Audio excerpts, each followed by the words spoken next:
भाषण करते हुए मैंने देखा सामने जो है कोई बैठा है, तो मैं पहचान गया उनको। मैंने कहा भी ये तो मेरे पिताजी हैं लगता है।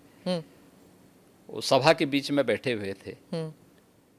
तो फिर मैंने सभा समाप्त होने के बाद अपने साथ के कुछ लोगों से कहा, मैंने कहा देखो यार वो आए हैं तो उनको बुलाओ, थोड़ा मुलाकात करते हैं। सीएम योगी के यौगिक जीवन और राजनीतिक जीवन से तो हर कोई वाकिफ है। कभी कभी उनके निजी जीवन के बारे में भी पढ़ने और सुनने को मिलता है कि उनकी माँ, पिता, बहन सभी कैसे हैं, किन हालातों में हैं।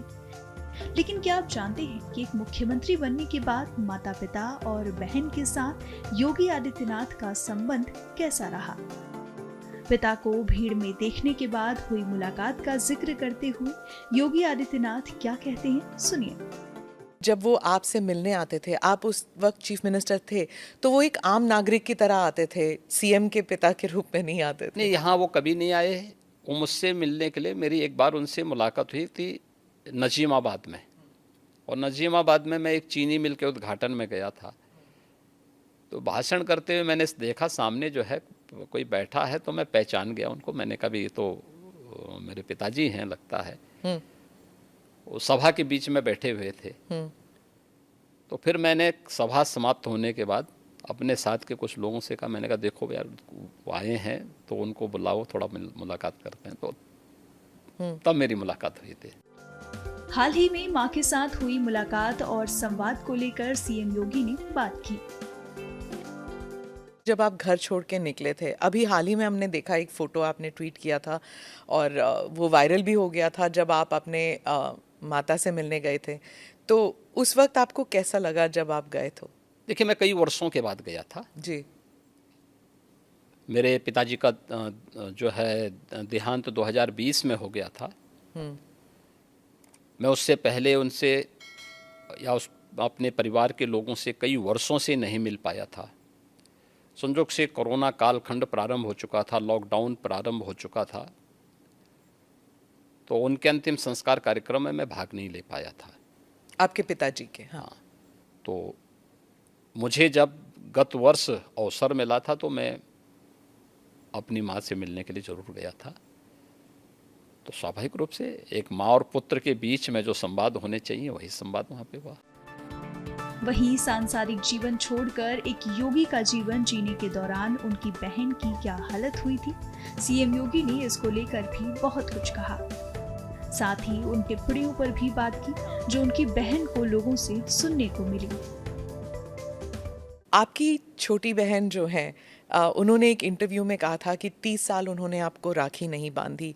2022 में एक इंटरव्यू में उन्होंने कहा कि कई वर्ष पहले जब उन्हें पता लगा कि आप घर छोड़ के आप योगी बनने के लिए निकले हैं, तो उन्होंने कहा कि वो भिक्षा मांगने वाले संतों में आपको ढूंढ रही थी और मिले नहीं आप उन्हें।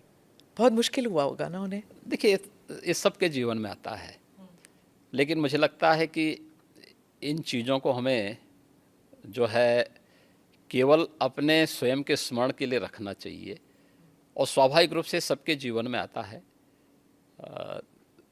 कई वर्षों के बाद जो है इस चीज़ें चलती रहती हैं। मुझे लगता है यही जीवन है। मैं एक इंटरव्यू का एक्सर्प्ट पढ़ना चाहती हूँ सर, क्योंकि ये हिंदी अखबार में छपा था और हमारे कई दर्शक हैं जो इंडिया से बाहर रहते हैं, वो शायद उन्होंने पढ़ा नहीं होगा। ये पढ़ के मुझे बहुत कठिन लगा जब मैंने पढ़ा, तो कि कैसे महसूस कर रही होंगी वो। मैं पढ़ के सुनाती हूँ। उन्होंने कहा, योगी के मुख्यमंत्री बनने के बाद कई लोग कहते थे कि आपको शर्म नहीं आती, आप मुख्यमंत्री की बहन हैं और बहन होकर आप चाय की दुकान चलाती हैं, इन हालतों में रहती हैं। मैं उनको एक ही बात कहूँगी, मैं गरीब हूँ, ये मेरा नसीब है। शर्म तब आनी चाहिए जब आप कोई गंदा काम कर रहे हों, किसी के हक का छीन कर खा रहे हों। मैं तो मेहनत करके अपनी गुजर बसर करती हूँ। हाँ, ठीक बात है। मैं इसलिए पूछ रही हूँ सर, क्योंकि आमतौर पर लोग समझते हैं ना कि चीफ मिनिस्टर हो या फिर सांसद हो, विधायक हो, इनके इर्द गिर्द लोग जो हैं इतने धनी हो जाते हैं और फिर सार्वजनिक जीवन में इसलिए आते हैं कि जो धन कमा चुके हैं उसे प्रोटेक्शन के लिए, और एक ये इंटरव्यू है आपकी बहन का। देखिए, व्यक्ति को कभी भी धन और वैभव संतुष्टि नहीं दे सकती है, और मुझे लगता है कि सबसे बड़ा योगी वह है जो स्वयं की मेहनत से संतुष्ट है, स्वयं के परिश्रम से संतुष्ट है। दूसरों की मेहनत से कुछ प्राप्त करना और फिर उसको छीन लेना, ये तो डकैती है। उसके अलग अलग रूप देख सकते हैं आप समाज में,